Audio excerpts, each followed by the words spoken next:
They say the world belongs to those who rise early, not because of some ancient quote or cliche advice, but because in those quiet hours, before the noise of the world begins, there's a kind of power you won't find anywhere else. Just imagine this: while most people are still tangled in sleep, chasing dreams they'll forget by morning, you're awake, eyes sharp, heart beating with purpose, building a life you won't need to escape from. Waking up early isn't just about the clock, it's about intention. It's a silent rebellion against mediocrity, a declaration that you're here to live deliberately, not on autopilot. When you rise early, you take ownership of your day before anyone else lays claim to it. There's a stillness in the early morning that belongs only to the disciplined. The world is quiet, the distractions are minimal, and in that silence, you meet the version of yourself that's focused, honest, and full of potential. It's not easy, of course, it never is. Your bed will feel like a trap, your body will resist, and your mind will scream for just 5 more minutes. But those who push through that resistance,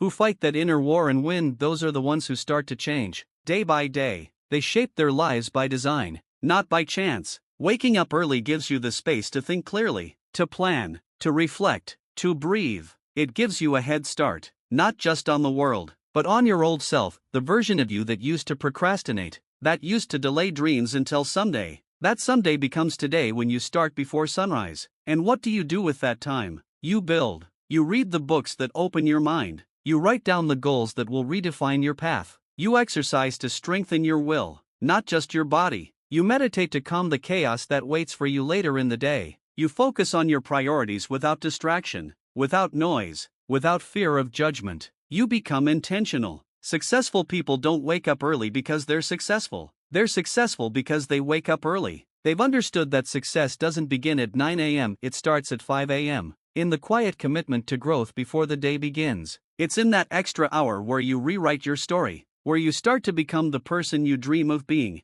And no, you won't feel the change overnight. But one day, weeks or months from now, you'll look back and realize you're not the same person who used to snooze the alarm 10 times. You'll realize you've become disciplined, focused, driven. You'll be clearer in your thoughts, sharper in your actions, more confident in your journey. The world moves fast, but when you rise early, you stop chasing it, you lead it. And the moment you stop living in reaction and start living with intention, your life starts to change. Slowly, yes, quietly, at first, but inevitably. Because every early morning compounds, every silent victory over the bed builds momentum. Every decision to rise and not retreat is a declaration: I am not wasting this life. So rise before the sun, rise when it's hard, rise when no one's watching, because those hours before the world wakes up, they're yours, and if you use them right, they'll be the reason you're unrecognizable 6 months from now in the best way possible.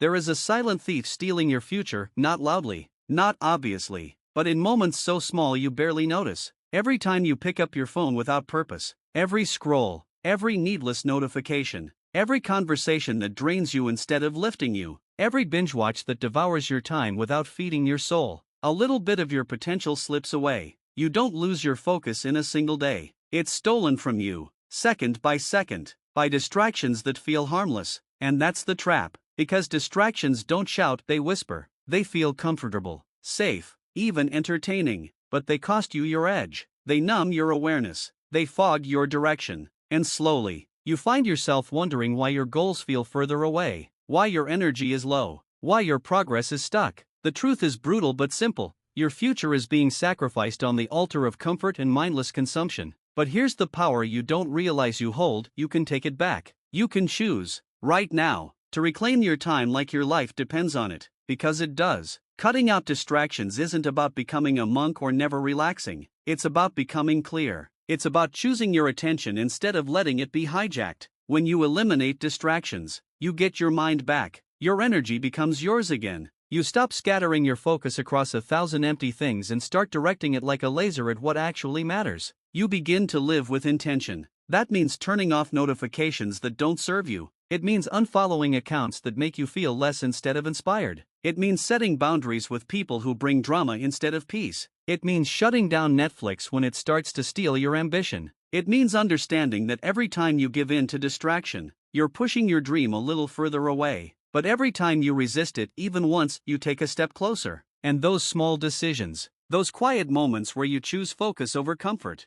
they compound. They turn into momentum. They shape your mind into one that doesn't just react to life, it builds it. Cutting out distractions is a muscle. At first, it's hard. Your body will crave the dopamine hit. Your fingers will reach for your phone like it's instinct. But the more you practice, the more you win. You begin to realize how much time you were leaking, how much space you had to grow. You'll read more, think more, feel deeper, plan better, execute harder. Your mental clarity will shock you. You'll start finishing projects you used to abandon. You'll actually remember your thoughts. Your creativity will come back. And most importantly, you'll begin to feel in control. No more mental fog. No more chasing too many things and catching none. Just clarity. Just momentum. Just forward. Distractions are the enemy of greatness. They disguise themselves as harmless breaks, but what they're really doing is pulling you away from the life you could be living. The version of you who makes it, the one who transforms in 6 months, isn't more talented. They're just more focused. They're the one who said no to distractions so they could say yes to their future. And once you get a taste of that clarity, that power of being fully present and in control, you'll never want to go back. You'll look around at a distracted world and feel like you've discovered a secret. The world will still be chaotic, noisy, addicted to the meaningless, but you'll be different, quietly strong, unshakable, because when you cut out distractions, you don't just gain time, you gain yourself. There's a moment when every person chasing greatness feels like giving up, not once, not twice, but almost every day. That moment when the motivation is gone, the results aren't visible, the excitement has faded, and it feels like no one's watching, no one cares, and maybe, just maybe, it's not worth it. That's where most people stop. But the ones who keep going, the ones who push through even when it's hard, even when it's thankless, even when they feel like they're walking in the dark, that's where everything changes. Because consistency is not about being perfect. It's not about grand gestures or overnight wins. It's about showing up when it's boring, when it's painful, when it feels like nothing is happening. It's about doing the work day after day, brick by brick, long before the results ever show. And that's the secret no one tells you. Success is unbelievably boring. The people you admire, the ones who seem untouchable, weren't always brilliant. They just refused to stop. They kept posting when no one liked their content. They kept running when their legs burned. They kept writing when no one was reading. They kept building when the world told them to quit. And slowly, painfully, invisibly, something started to shift. Not because of luck, not because of a moment of genius, but because they were consistent. Even when it felt pointless, the world rewards that kind of grit, the quiet kind, the steady kind, the kind that doesn't shout but still shows up. If you want to change your life in 6 months, then stop chasing motivation and start chasing consistency, because motivation is fleeting. It comes and goes like the weather. But consistency builds character. It teaches you discipline. It proves to you that you can trust yourself. And that's where real power comes from, not in the days you feel unstoppable, but in the days you feel like quitting and keep going anyway. You don't need to be extraordinary to win. You just need to be relentless. It's not about going fast. It's about never stopping. And that doesn't mean you won't stumble. You will. But consistency isn't about never failing, it's about never staying down. Every time you get back up, you train your mind to believe in you.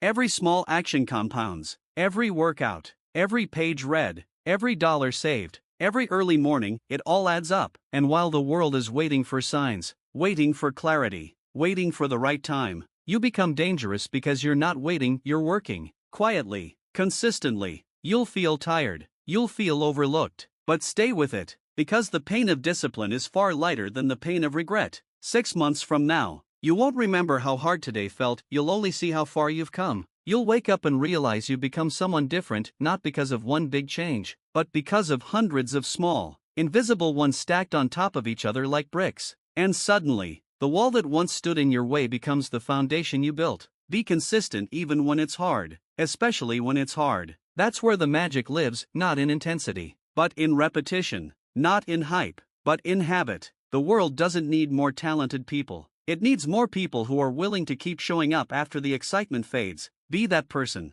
Be the one who didn't stop. And 6 months from now, you won't be chasing transformation, you'll be living in it.